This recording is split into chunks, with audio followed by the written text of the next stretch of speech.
क्या आप इस ककड़ी को सिर्फ सलाद के रूप में ही जानते हैं? पर आज मैं आपको इसकी झटपट करी बताऊंगी, जिसे बनाने के लिए आपको 2 मिनट से भी कम का समय लगता है। आज जो हम रेसिपी बनाने वाले हैं वो है कुकुम्बर थंबोली। ये ट्रेडिशनली कर्नाटका की रेसिपी है। स्पेशली आपके शरीर को ठंडा रखेगी इस गर्मी के मौसम में। खाने में तो टेस्टी है ही, साथ में एकदम हल्की भी है, जो कि पचने में बहुत ही आसान होती है। सच कहती हूँ, इससे पहले इस तरह की आपने इतनी सिंपल और टेस्टी करी कभी भी ना तो बनाई होगी और ना ही खाई होगी। तो चलिए बिना देर करते हुए इस रेसिपी को बनाना शुरू करते हैं। तो यहाँ पे मैंने ककड़ी ली है, अच्छे से धोकर साफ करके। ककड़ी हमें सबसे पहले इस तरह से छिल कर लेनी है, यानी कि इसका जो छिलका है उसे हमें उतार लेना है। जब भी आप ककड़ी खरीदेंगे आप उसे अच्छे से देख दाख के लीजिएगा, एकदम ताजी अच्छी फ्रेश होनी चाहिए।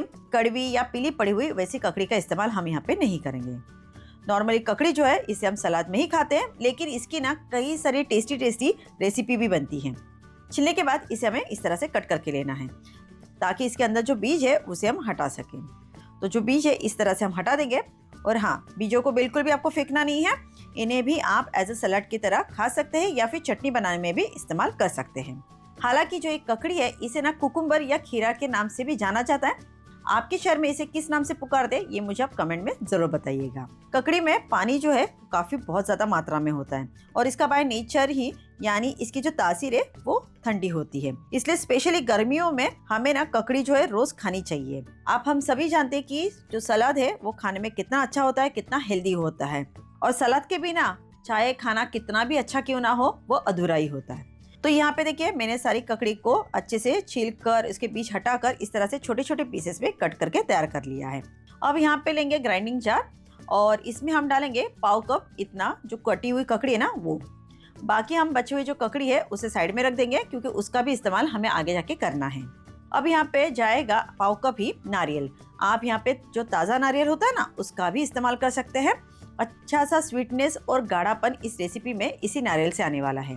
अब डालेंगे हरी मिर्च। मैंने 2 हरी मिर्च ली है। आप अपने हिसाब से इसे कितना कम ज्यादा तीखा रखना है वो रख सकते हैं। 3 मैंने यहाँ पे साबुत कलियां ली है लहसुन की, वो भी इसमें डाल देंगे। ताज़ा हरा धनिया डालेंगे, लगभग पाव कप के इतना ही मैंने लिया है। और पाव छोटा चम्मच हम यहाँ पे डालेंगे साबुत काली मिर्च। 1 बड़ा चम्मच मैंने यहाँ पे सफेद तिल लिया है, ये भी इसमें डालेंगे। अब बिना पानी डाले हमें इसे पीस कर लेना है। तो ढक्कन मैंने यहाँ पे लगा दिया है, चलिए इसे पीस लेते हैं। ककड़ी में अपना खुद का पानी होता है काफी सारा, तो यहाँ पे अलग से आपको पानी डालने की जरूरत नहीं है। बड़ी आसानी से ये पीस कर तैयार हो जाएगा। हमें इसकी एकदम अच्छी सी स्मूथ सी पेस्ट तैयार करनी है।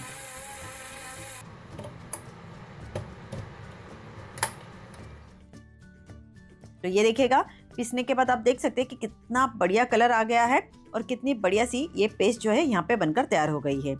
और इसे देखकर जस्ट मुझे अभी ये रियलाइज हो रहा है, मैंने ये नोटिस किया कि बिल्कुल ना चटनी की तरह बना हुआ है। अगर आप इसमें थोड़ा सा नमक डाल दोगे तो बिल्कुल ये चटनी की तरह बनकर तैयार हो जाएगा।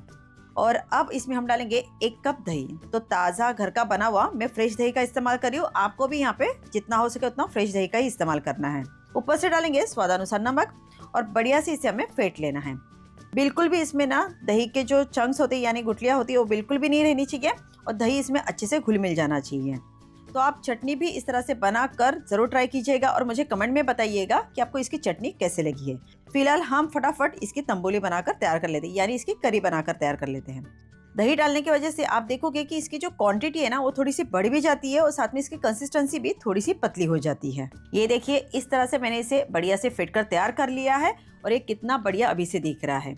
अब हम इसमें 3/4 कप के करीब ना जो हमने कटी हुई ककड़ी रखी हुई है वो इसमें डाल देंगे। इस तरह से साबुत ककड़ी का जो क्रंच है इसमें एक अलग सा स्वाद देता है, और ये इस तरह से डालकर खाने में बहुत ही अच्छा लगता है। अब एक लास्ट स्टेप है जो कि तड़का, क्योंकि जितना तड़का अच्छा होगा उतनी आपकी जो तंबूली है एकदम टेस्टी और फ्लेवरफुल बनेगी।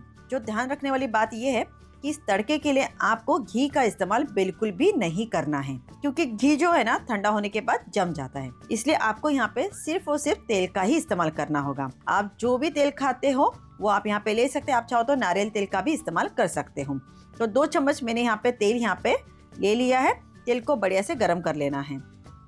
तेल के गर्म होते ही सबसे पहले इस तड़के में जाएगा 1 छोटा चम्मच राई और 1 छोटा चम्मच जीरा। 7 से 8 मैंने कड़ी पत्ते लिए हैं। राई जीरा बढ़िया से तड़क भड़क गए हैं, और साथ में जाएगी 2 सूखी लाल मिर्च। और इस तड़कते भड़कते टेस्टी से तड़के को हम इसके ऊपर डाल देंगे। अच्छे से मिक्स कर लेना है। तो जैसे कि मैंने आपको बताया कि तंबू मीन्स कोल्ड यानी ठंडा और हुली मीन्स सावर यानी कि खट्टा।